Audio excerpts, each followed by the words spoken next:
Happy Friday. This is Stephanie Luaris with Heart and Soul Fitness and Wellness. And today I wanted to come on and talk to you for a few minutes about food versatility and food anxiety. In this crazy world that we've been launched into the last few weeks, a lot of us have maybe a little bit of anxiety about food scarcity and the food that we have available to us. And so I want to hopefully lay some of those fears and anxieties to rest for you today. Earlier this week on social media, Jennifer Rowland, founder of the Eating Disorder Center, shared a post on social media, and it was further shared by the National Eating Disorder Association. And I'm not going to touch on all of her points, but a few of them were really important. And she says that packaged and frozen meals can be part of a healthy diet and we shouldn't fear them.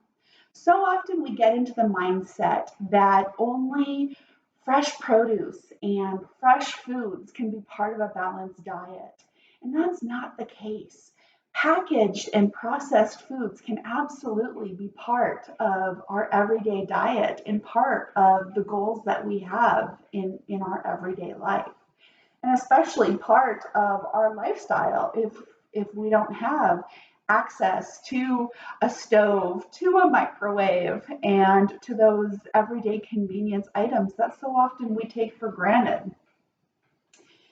If we find ourselves being triggered by those feelings of scarcity, the pictures of empty shelves in the stores, maybe we've been in the store ourselves and can't find the items that we need to talk to other people about a coping plan, whether it's a therapist, whether it's another professional, whether it's a trusted friend. We have to reach out. And if you don't know who to reach out to, please reach out to me. If I'm not able to help you, I have a huge resource library of people that I can connect you to that are going to be able to meet your needs. Because the world isn't shut down right now. There are people still working that are able to help you. You need to keep your appointments and continue to reach out for help. And in a world where things are changing day by day and moment by moment, maintain some sense of structure. Set a loose but flexible schedule for yourself. When things change, put something else in its place. Even if it's a fun activity or going for a walk around the block or reading a new book or finding something new to watch on Netflix. Fill a schedule and make it flexible. And don't isolate. Reach out to people online, on social media, text, phone call. You are not a burden. You matter, and you matter to people, and people should matter to you as well. So don't isolate in these uncertain times. But let's kind of flip over gears a little bit and let's talk about food versatility in some of these times where we can't maybe get some of the groceries that we normally cook with. Planning is key, not only now, but always. First thing we need to do is take stock of what we have in our pantries, in our fridge, and in our freezer. You might be surprised on what you actually have already on hand. You might have more than you think you do. Go online and look at some recipe builders. You might think that I don't have anything to cook or I don't know how to put some of these things together. If you go on Google and just type in recipe builders, you're going to be able to put in some of those ingredients and find some great recipes that you might not have ever known existed. And some of us now have the time to do that maybe you didn't have the time to do that before. Versatility is one of the things that I love in cooking because it saves us time and it saves us money. One of the examples that I like to use is a whole chicken. Out of one whole chicken, you can come out with 5 meals. And so you can either cook the chicken at home or you can just grab one of those ready-made rotisserie chickens at the store. The first meal we can have is just a traditional chicken dinner. So we have our traditional chicken dinner. You can have whatever sides you choose with that, whether it's potatoes and rice and a salad or some kind of vegetable. You can pick up the sides with that. You can prepare the sides, whatever that traditional chicken dinner looks like for you. Then in the leftovers, you can chop up chicken and put it over a salad. We can make an actual chicken salad sandwich where we chop up the chicken, blend it together with maybe some seasoning, some chopped vegetables, some yogurt, some sour cream, some mayonnaise, whatever you like to make that kind of a creamy type base. Put that on flatbread, on crackers, on over a salad too, on a sandwich that you have that chicken salad spread. I have a great recipe for white chicken chili that uses that pre-cooked chicken after it's already been prepared. And then we're even able to make chicken soup with those last bits of chicken that seem to just get left over from that rotisserie chicken as well. And then we're even able to make the stock from the bones. I have here frozen stock that I have left over from chicken that I've made that I use in other cooking as well, so that I always have stock on hand. Right now, availability of bread sometimes is hard, but what can we use to substitute for bread? One thing that I used this morning for breakfast instead of bread with my eggs is these crisp breads, and it goes great with eggs. Things like wheat thins or crackers are a great substitute for bread. You can put peanut butter and jelly on crackers, things like that. You can bake your own bread if you have those ingredients at home.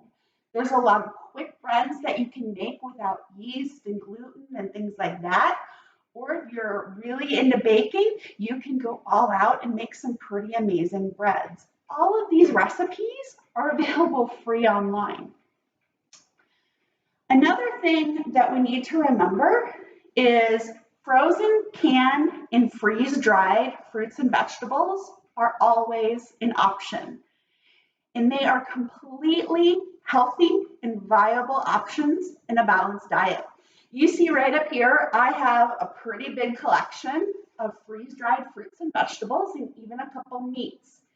I share a post on my business page the other day about how I incorporate freeze-dried foods in creating meals for my husband who's on the road. I also use them in my everyday cooking as well. All you have to do is add water and they come back to their reconstituted selves. They taste exactly the same taste, same texture, no preservatives, no chemicals, none of that craziness, and they last for a very, very long time. Frozen foods, these are foods that are picked at the peak of freshness. They're frozen. They have no chemicals, preservatives, anything like that. They're usually pretty cheap, so they're something that you're able to stock and store at a relatively easy rate when they're available. And so they're able to incorporate those in cooking, especially things like roasted vegetables, including in soups and things like that. You can go right from frozen to pot or pan without any extra work. Canned vegetables are always an option. You can buy low sodium options, but I always recommend, whether you're buying low sodium or just your regular canned vegetables, always, always, always rinse them, because canned vegetables do have a high sodium content, and especially if that's something that you're being mindful of or not being mindful of, it's something to just remember that canned vegetables do have a pretty high sodium content, and we just don't need that extra salt in our diet. So do rinse those if you're using them, but it's always an option, and it's great for cooking.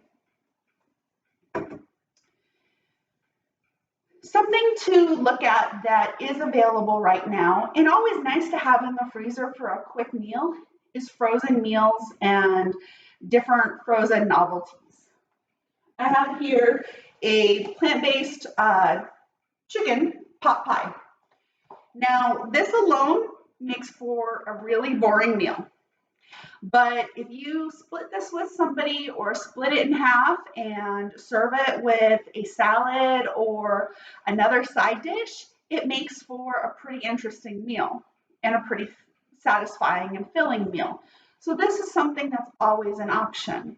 Or you can add a sauce to it or add some other type of topping to kind of make it a little bit more interesting, a little bit more appealing. Because when our food is appealing, it's more satisfying, and then we want to enjoy our meals. Something like this is a plant-based chicken tender, but if you're not in the mood for chicken tenders, you can chop it up and put it over a salad when it's prepared.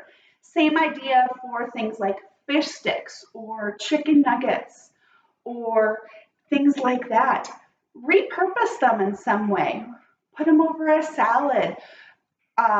You can put them on top of pizza even. Create some kind of interesting pizza. There are ones that don't have breading that you can make a great spinach and chicken pizza, things like that. Add ingredients. If you've got a plain frozen pizza, why not go through the fridge? What kind of vegetables do I have? What kind of meats do I have? Come up with a great pizza that you now completely changed what's on it and make it something new and different so that it's not only pleasing to the eye, it tastes different, and it's going to be more satisfying.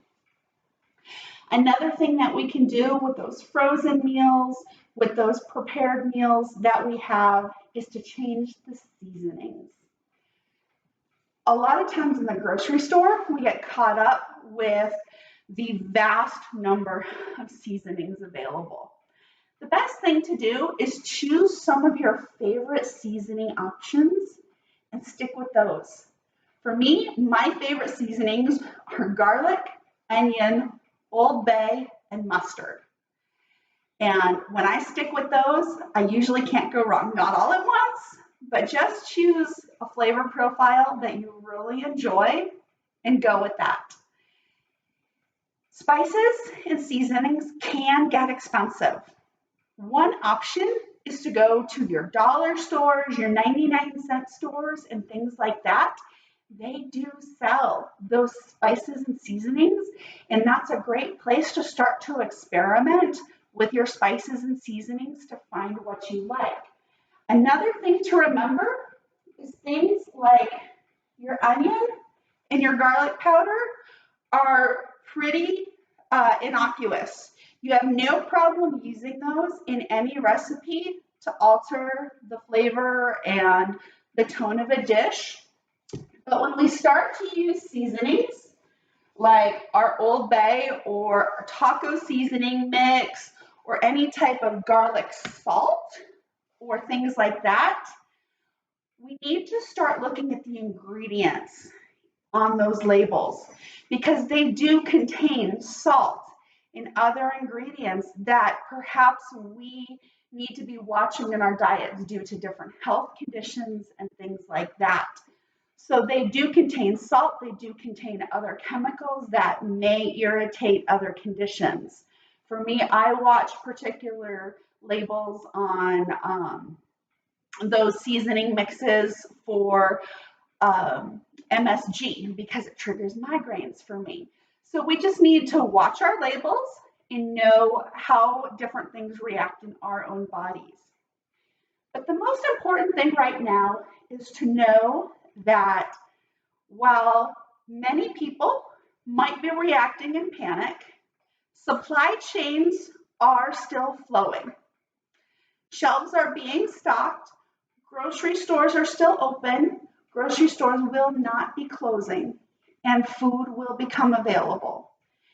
If you have concerns, if you have anxiety, please reach out.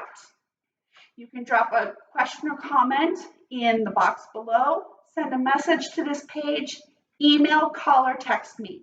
I'm here to support you not only in this time, but always. And have a great day.